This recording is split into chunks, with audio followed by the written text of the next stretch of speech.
Hello and welcome dear students on my YouTube channel Enjoy Learning with Neelam.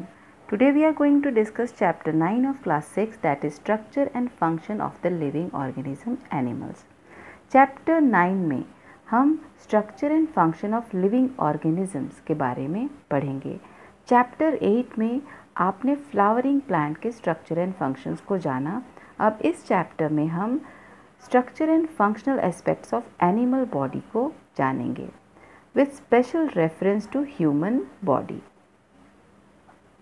किसी भी living organisms का सबसे छोटा यूनिट सेल होता है. जैसे एक बिल्डिंग को बनाने के लिए ब्रिक्स का यूज़ किया जाता है, वैसे ही लिविंग ऑर्गेनिजम्स को बनाने के लिए सेल का यूज़ किया जाता है. यह बॉडी का सबसे छोटा स्ट्रक्चरल एंड फंक्शनल यूनिट होता है.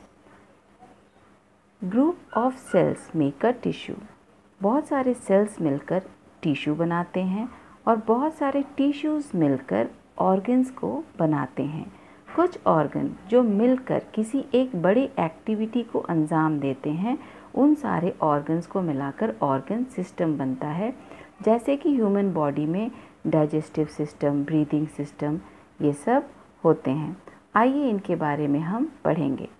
The following are the main organ systems of the human body: digestive system, respiratory system, circulatory system, nervous system, excretory system, skeletal system and reproductive system.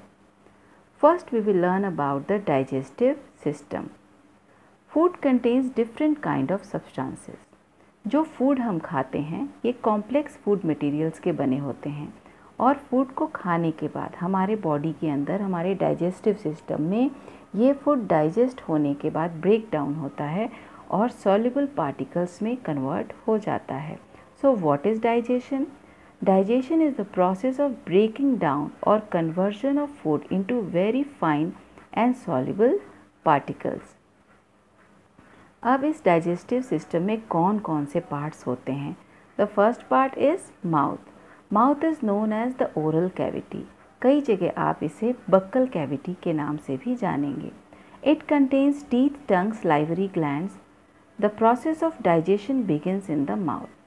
हमारे mouth में teeth, tongue and salivary glands होते हैं और digestion की शुरुआत mouth से हो जाती है. First we will study about the teeth. Teeth start growing before we are born.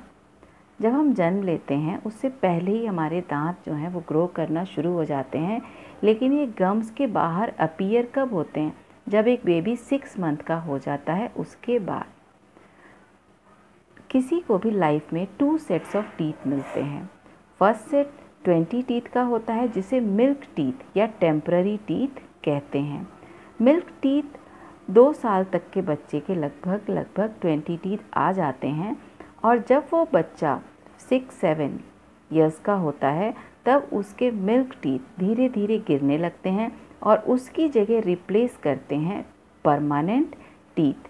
Permanent teeth की संख्या 32 होती है. ये परमानेंट टीथ हमारे साथ ओल्ड एज तक रहते हैं. Teeth are hard structure that have 2 parts. Teeth के 2 पार्ट्स होते हैं, the crown and the root. The crown is visible part of the tooth. जो पार्ट हमें गम्स के ऊपर दिखाई देता है उसे क्राउन कहते हैं और जो गम्स के अंदर होता है, जो हमारे जॉ से अटैच होता है, उसको रूट कहते हैं. टीथ का सबसे ऊपरी पार्ट एनेमल होता है. एनेमल हमारे बॉडी का सबसे हार्डेस्ट सब्सटेंस है.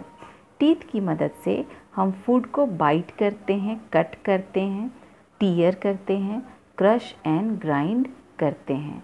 4 प्रकार के दांत हमारे होते हैं: incisors, canines, premolars and molars. Last pair of molar teeth को विस्डम टीथ कहते हैं और ये लगभग 20 साल की उम्र में आते हैं. कुछ लोगों के बाद में भी आते हैं. टंग. Tongue is a muscular organ present inside the mouth. The tongue helps us. Tongue के function क्या क्या हैं? It helps us to know the taste of food. कोई भी फूड साल्टी, बिटर, सावर या स्वीट है, इसका टेस्ट जानने के लिए टंग हमको हेल्प करते हैं. Second point is it helps in swallowing the food. Food को चबाने के बाद निगलने में, यानी कि उसे फूड पाइप में भेजने के लिए टंग हमारे हेल्प करते हैं। Third point is it helps in mixing the food with saliva produced by salivary glands. ये रोटेट करके फूड को सलाइवा के साथ मिक्स करते हैं। And the fourth point is it helps in speech. ये हमें बोलने में मदद करते हैं। अगर टंग नहीं हो तो हम बोल नहीं सकते हैं। टंग पे छोटे छोटे बर्ड्स के जैसे होते हैं, छोटे छोटे बम्प्स होते हैं जिसको टेस्ट बर्ड्स कहा जाता है। ये टेस्ट बर्ड हमारे ब्रेन को मैसेज भेजते हैं about the taste of the food. Tongue के कौन कौन से पार्ट किस टेस्ट के लिए सेंसिटिव हैं आप इस फिगर में देख सकते हैं। Now about salivary glands. हमारे माउथ में 3 पेयर ऑफ सलाइवरी ग्लैंड्स होते हैं। वे एक लिक्विड वाटरी फ्लूइड प्रोड्यूस करते हैं जिसको सलाइवा कहते हैं। ये सलाइवा जब हमारे फूड के साथ मिक्स होता है तो उसे सॉफ्ट बना देता है और हेल्प करता है ईजीली स्वेलो करने में। सलाइवा कोई भी एडल्ट एक दिन में लगभग 1 लीटर सलाइवा प्रोड्यूस कर सकते हैं। और कई बार तो आप देखते होंगे कि ये स्टिमुलेट हो जाते हैं बाय द साइट और स्मेल ऑफ द फूड। कई बार यदि आपके पसंदीदा डिश आपके सामने आ जाए तो आपके मुंह में पानी आ जाता है। That is saliva. Now here is an activity. इस एक्टिविटी में आपको अपने माउथ को खोलकर और सारे टीथ को देखना है। आपको अपने इंसीसस, कैनाइन्स, प्रीमोलार्स एंड मोलार्स को देखना है और साथ ही साथ आपको ऐसा अपने किसी फ्रेंड के दांतों को देखकर भी समझना है। एक्टिविटी 2 में आपको क्या करना है कि आपको शुगर, साल्ट, लेमन और नीम या करेले के जूस का सॉल्यूशन लेना है और उसके बाद 1 बाय 1 ये 2-3 बच्चे मिलकर करेंगे। 1 बाय 1 किसी बच्चे का आँख क्लोज करके और आप उसके टंग पे कोई एक सॉल्यूशन डालेंगे और उससे पूछेंगे कि ये किस चीज़ का सॉल्यूशन है। तो ऐसा करके आप समझ सकते हैं the taste buds help us to recognise the taste. Now about food pipe. Food pipe is also called oesophagus. It is a tube about 30 centimeter in length. Oesophagus का लेंथ लगभग 30 सेंटीमीटर होता है। ये माउथ को stomach के साथ connect करता है। फूड माउथ में चबाने के बाद ओसोफेगस से होकर हमारे स्टमक में जाता है जो कि एक बैग लाइक स्ट्रक्चर होता है। फूड पाइप में कंट्रैक्शन ऑफ मसल्स के कारण फूड को इजीली स्टमक में पुश किया जा सकता है। Now about stomach. स्टमक एक बैग लाइक स्ट्रक्चर होता है और स्टमक में हाइड्रोक्लोरिक एसिड प्रेजेंट होता है जो फूड को डाइजेस्ट करने में हेल्प करता है। साथ ही साथ स्टमक के वॉल्स के द्वारा गैस्ट्रिक जूसेस सेक्रेट किया जाता है जो फूड में मिक्स होकर उसे डाइजेस्ट करने में हेल्प करते हैं। स्टमक में फूड लगभग 2 से 3 घंटे तक रहते हैं और उसके बाद वे वहाँ से स्मॉल इंटेस्टाइन में चले जाते हैं। About liver and pancreas. हमारे डाइजेस्टिव सिस्टम में लीवर एंड पैनक्रियाज बहुत इम्पॉर्टेंट ग्लैंड्स हैं। लीवर हमारे बॉडी का सबसे बड़ा यानी कि लार्जेस्ट ग्लैंड है। लीवर का कलर डार्क ब्राउन होता है और इसका वेट लगभग 1.5 kg या किलोग्राम होता है।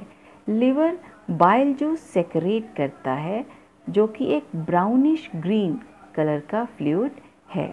पैनक्रियाज से पैनक्रियाटिक जूस सेक्रेट होता है और ये दोनों जूसेस स्मॉल इंटेस्टाइन में फूड के साथ मिक्स होते हैं। The small intestine is the longest part of digestive system. हमारे डाइजेस्टिव सिस्टम का सबसे लंबा पार्ट स्मॉल इंटेस्टाइन होता है। स्मॉल इंटेस्टाइन का डायमीटर 3 सेंटीमीटर होता है और इसका लेंथ अबाउट 7 मीटर्स होता है। स्मॉल इंटेस्टाइन में bile juices and pancreatic juices mix होते हैं फूड के साथ और यहाँ फूड कंप्लीटली डाइजेस्ट हो जाता है। उसके बाद स्मॉल इंटेस्टाइन के वॉल्स के द्वारा डाइजेस्टेड फूड को एब्जॉर्ब कर लिया जाता है और उसके बाद वो डाइजेस्टेड फूड ब्लड के द्वारा कैरी करके पूरे बॉडी के सेल्स तक पहुंचाया जाता है। इस तरह से हमारा डाइजेस्टेड फूड हमारे पूरे बॉडी को एनर्जी प्रोवाइड करता है। The food that remains undigested and unabsorbed that enters the large intestine. Small intestine के बाद जो बचा हुआ अनडाइजेस्टेड अनएब्जॉर्ब्ड फूड है वो लार्ज इंटेस्टाइन में चला जाता है। The lower end of the small intestine x tends into a wide tube like structure called large intestine. Large intestine का लेंथ 1.5 मीटर होता है और इसका डायमीटर 7 सेंटीमीटर होता है। ये लार्ज इंटेस्टाइन है लेकिन इसका लेंथ स्मॉल इंटेस्टाइन से छोटा होता है। The large intestine helps in the absorption of water from the undigested food. Undigested food जो large intestine में पहुंचता है उससे water के absorption होता है by the walls of large intestine. उसके बाद as a waste फूड को पास कर दिया जाता है जहां वो स्टोर हो जाता है रेक्टम में और उसके बाद ये undigested semi solid waste external opening anus के द्वारा बॉडी से बाहर चला जाता है।